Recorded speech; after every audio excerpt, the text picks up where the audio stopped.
Good morning, friends. Today we're talking about inventors, inventions, and engineers.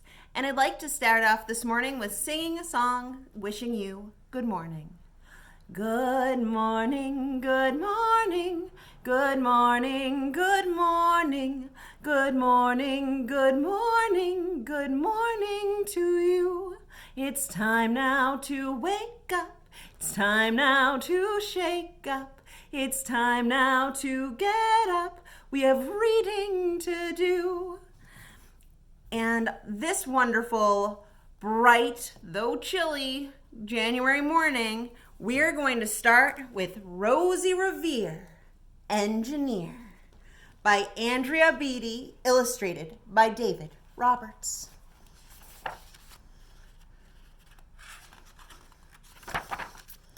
This is the story of Rosie Revere, who dreamed of becoming a great engineer.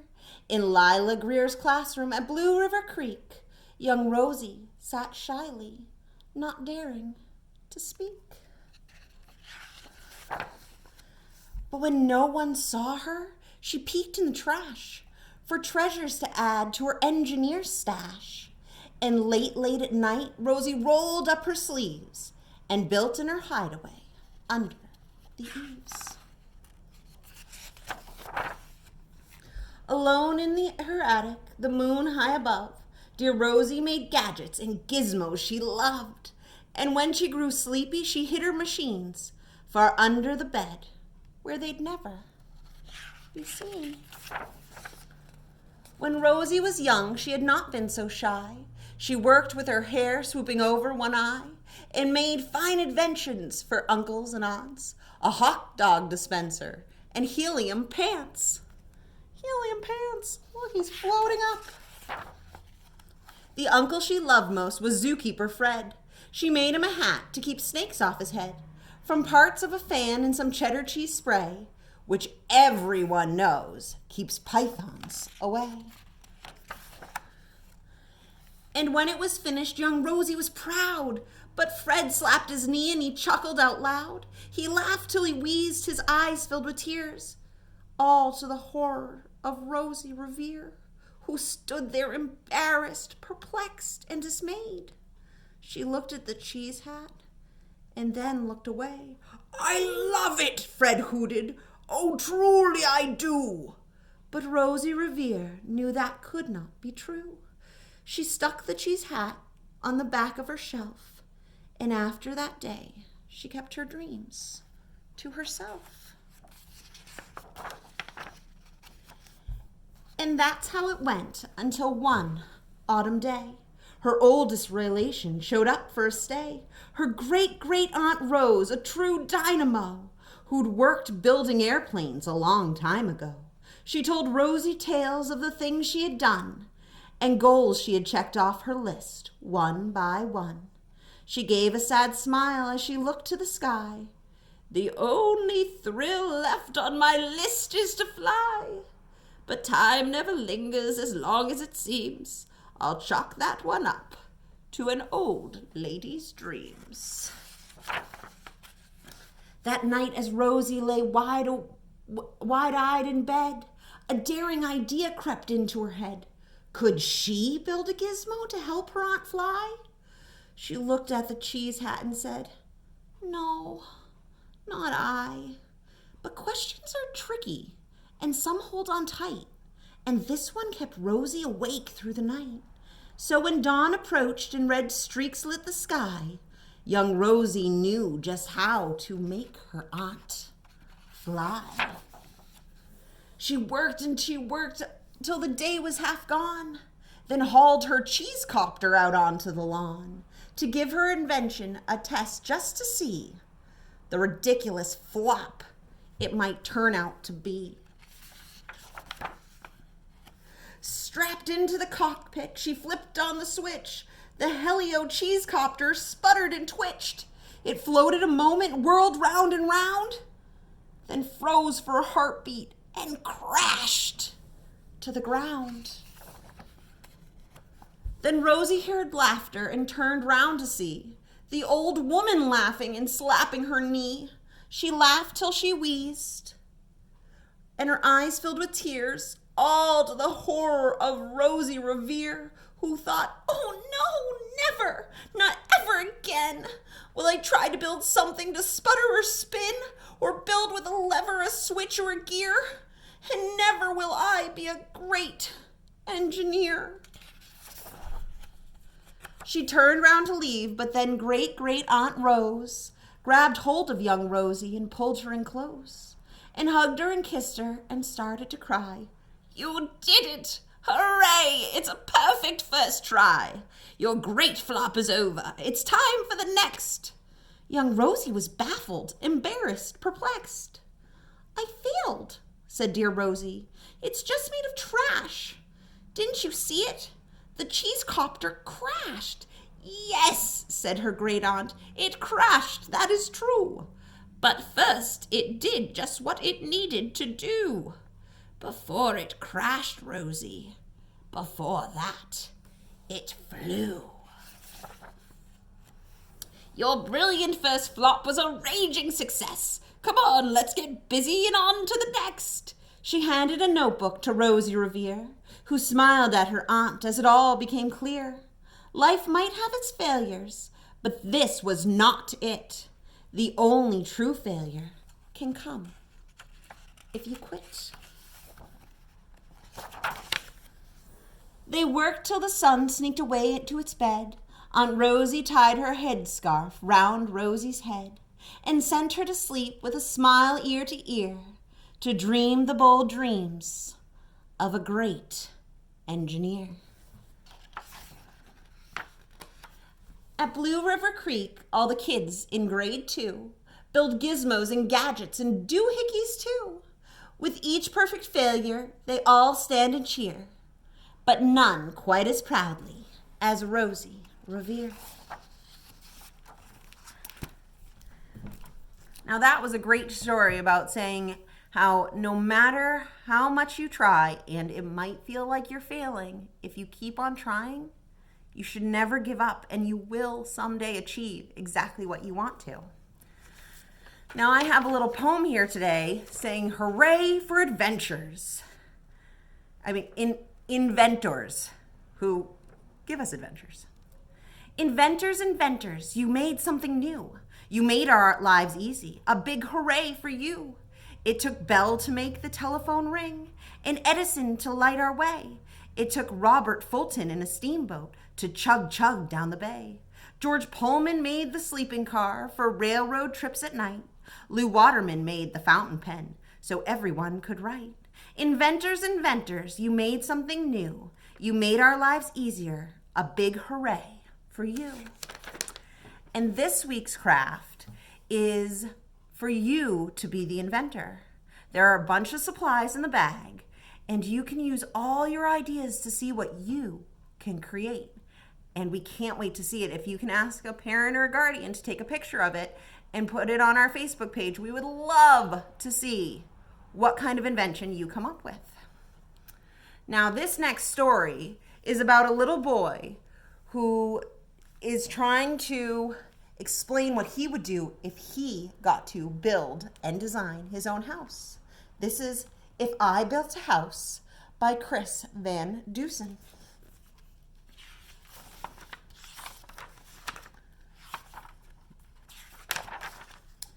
Jack in the backyard said to his mother, "This house is okay, but it's like any other. It's boxy and boring and basically bland. It's nothing at all like the house I have planned. My house will be different. It can't be the norm. I'll think about traffic flow, function, and form. Oh, it may include shapes like a tower or dome, but I'll focus on what makes a building a home. It's the rooms on the inside that make it unique. So step through the door and let's take a peek." We'll start out with the basics right off the bat. Check out my all-in-one kitchen-o-mat. You don't have to cook and you don't have to clean. It's done by space-age robotic machine. It makes all the meals and the food is delish. Then it washes and puts away every last dish. And the living room's next. It's fun. Come on in. The chairs and the table and the sofa all spin, and trampolines lead to a giant ball pit. It's a pretty neat room, you have to admit. Now look in the bathroom. No shower, no tub. Instead, take a ride on my scrub-a-dub-dub. Just step on the belt and it washes you clean, even the places that you've never seen. And here's my bedroom way up in the sky, on top of a tower 200 feet high. With glass all around, just check out the view. A bed in a tower? Now that's something new. The rooms we walked through just moments before are the kinds that you'll find in any decor. But if I built a house, I'd add a few more. So hop on the slide. It's time to explore. You know how I constantly like to create? Well, this is my art room. Isn't it great? You draw on the wall. Don't worry, it's cool. Hung way up high on a big giant spool is a huge roll of paper that hangs to the floor. Just draw till you're done, then pull down some more. Next comes the flying room. See how it's tall? It's empty except for the switch on the wall.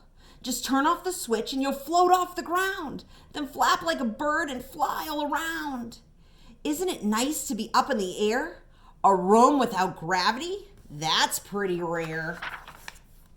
This is my track room. Step right inside. It's less of a room and more like a ride. It features a racetrack that loops all around with super fast go-karts that don't make a sound. You fly and you flip and you zip and you zoom. But you have to admit, it's a wonderful room. A room filled with water? Now that's something new. But if I built a house, that's just what I'd do. This is my fish tank room. Ain't it a sight? Don't worry, they're friendly. The critters won't bite. Just strap on an air mask to swim with the fishes. Now this is a room that every kid wishes. Of course, I'd be saving the best room for last. And literally speaking, this room is a blast. So welcome, sit down. I'll seal up the hatches. This plexiglass playroom completely detaches. You'll fly it around, why it even has jets. For me, this room is as good as it gets. My house will be nifty. My house will be neat. My house will stand out as the best on the street. Daringly bold, yet exquisitely fine. A must-see example of modern design. My house will be hailed as refreshingly new. If I built a house, that's just what I'd do. What would you do if you built a house? I like that idea of the fish room. That would be fun. And now I have a little song to sing for you. This is a song about robots. Robots, robots all have parts, wheels and gears and sometimes hearts. Robots do hard jobs for us. They can even move a bus. Robots, robots, we love you. Thank you for the jobs you do. Can you think of a robot that you use all the time? It might not look the way you think of a robot, but it might be something that you see on a regular basis. Like, have you ever looked at the back of a dump truck when it compacts the trash? That's kind of a robot. And the last story that I have for you is Have Fun, Molly Lou Mellon, written by Patty Lavelle and illustrated by David Catrow.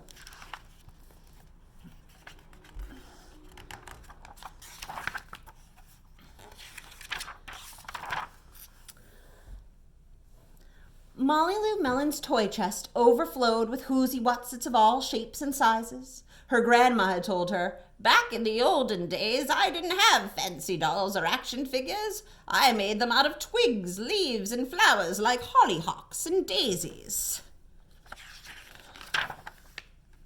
So she did just that. Look at this doll she made.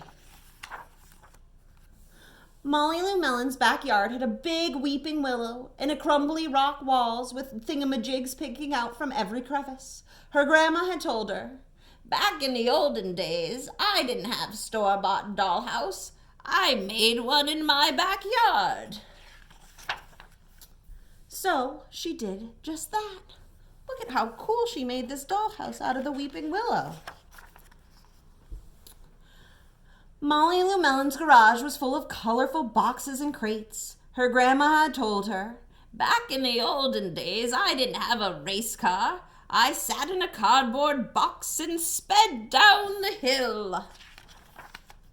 So she did just that. Molly Lou Mellon lay on her back in the tall, willowy grass. Her grandma had told her, "Back in the olden days, I didn't have a television. I watched the clouds float by and I saw lots of things in them."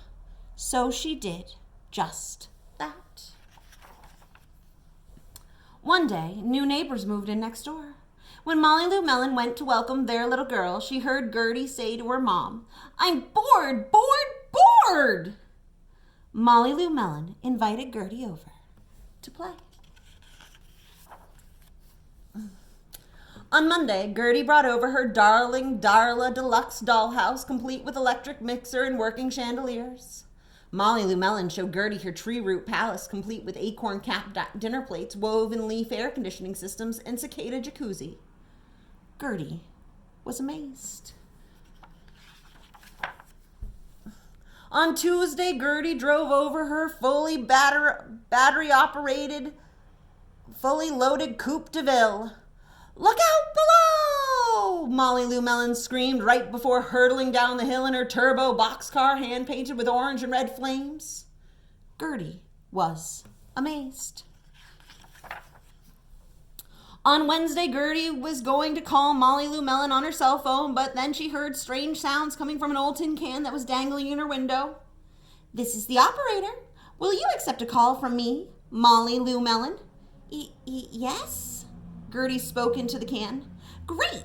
Come on over." Click. Gertie was amazed. On Thursday, Gertie asked Molly Lou Mellon if she'd like to come over and watch cartoons on her big screen TV. "It's 120 inches wide." Molly Lou Mellon said, "Not today, thanks. I'm going to go watch the clouds. They're sky wide." Gertie was amazed. On Friday, Gertie brought over a homemade doll with a frilly hollyhock skirt and violets for its hair. "It's for your palace," she said. And Molly Lou Mellon was amazed. On Friday evening, Molly Lou Mellon and Gertie were tired from playing all week. They lay down in the tall, willowy grass looking up at the clouds. "I see a butterfly," Gertie giggled, "and a penguin, and a refrigerator." Molly Lou Mellon opened her eyes wide and grinned her biggest grin.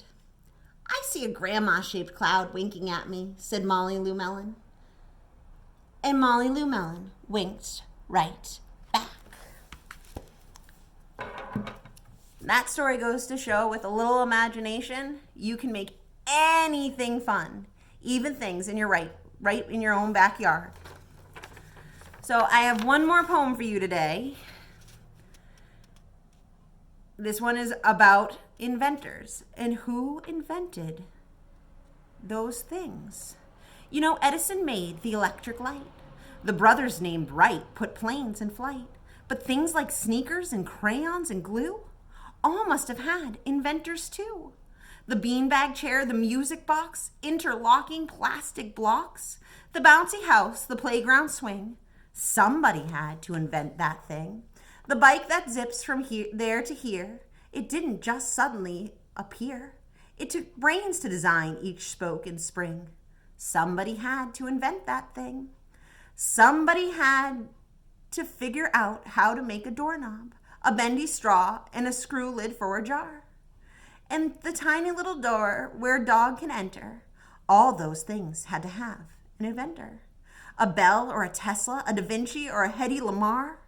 Yes, the hula hoop, the footlong Frank, the flusher on the toilet tank, the big rubber mask for snorkeling. Somebody had to invent that thing.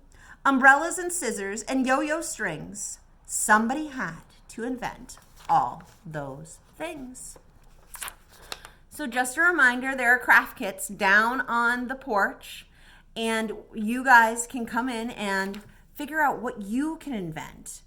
And we would love to see a picture, and I cannot wait to see what wonderful thing you come up with. So now it is time for me to say goodbye. So long now, till next time. See you later, alligator and a wild crocodile. Have a good day. Bye-bye.